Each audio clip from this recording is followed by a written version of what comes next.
After 2 years of diligent effort, Alan discovers a cyan glow while meditating, which gradually surrounds him like lively sprites.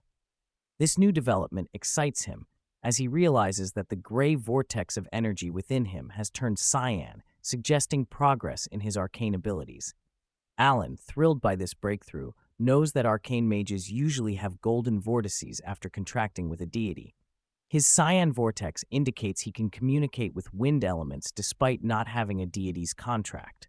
This realization fills him with joy, as it confirms his ability to interact with elements without the deity.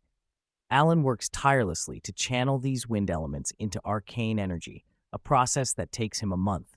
Despite the difficulty, his abundant arcane energy allows him to practice continuously without depleting it. After 6 months, he successfully releases a wind airflow, feeling refreshed as a gentle breeze blows against him. Alan silently celebrates, finally becoming an arcane mage. Despite this achievement, Auric expresses disappointment in Alan's slow progress. You took almost 3 times as long as others to reach the initial arcane mage stage. Without a deity's contract, you might remain an intermediate arcane mage for decades, Auric says, showing his dissatisfaction. Alan remains excited despite Auric's lack of approval. Although he can only release wind airflow, he can do so with minimal arcane energy expenditure because his arcane energy has reached the intermediate level. Alan knows that to master higher-level wind spells, he must improve his communication with wind elements. However, progress is slow without a deity's contract.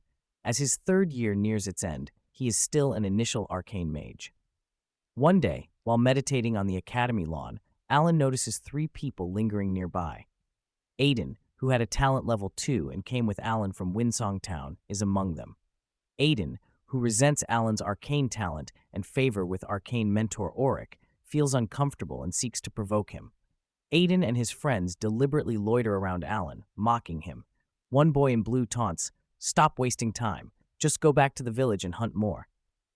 Alan, now more composed and experienced, ignores them, lifting his eyelids but choosing not to engage. Aiden, who had only entered the Arcane Academy because of Alan's influence, is pleased by Alan's misfortune. Although he wanted to mock Alan before, he hadn't had the chance due to Alan's protection. Today, Aiden seizes the opportunity. Without Derek by his side, Aiden provokes Alan, chanting wind airflow and creating a strong wind that dishevels Alan's hair. Alan stands up, annoyed. "You flaunt yourself with just being a 2nd-tier initial arcane mage?" Aiden arrogantly responds, "Even a 2nd-tier initial arcane mage is stronger than you, a mere apprentice. Lower-level arcane mages should respect higher levels." Alan scorns Aiden's arrogance. If not for his contract issue, he would be an intermediate arcane mage by now. Derek arrives swiftly, having heard the commotion. His presence startles the 3, as dealing with them would be easy for him. Aiden, angered and petty, challenges Alan to a duel using arcane. "Alan, you only hide behind others. If you're brave, let's duel with arcane." Derek dismisses Aiden's challenge, knowing Alan's capabilities.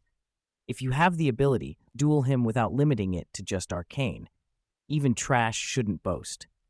Aiden's attempt to challenge Alan with arcane shows his awareness of Alan's hand-to-hand combat strength. Alan, unable to tolerate the humiliation, accepts the duel. It's one thing for capable individuals to mock him, but Aiden's arrogance pushes him too far.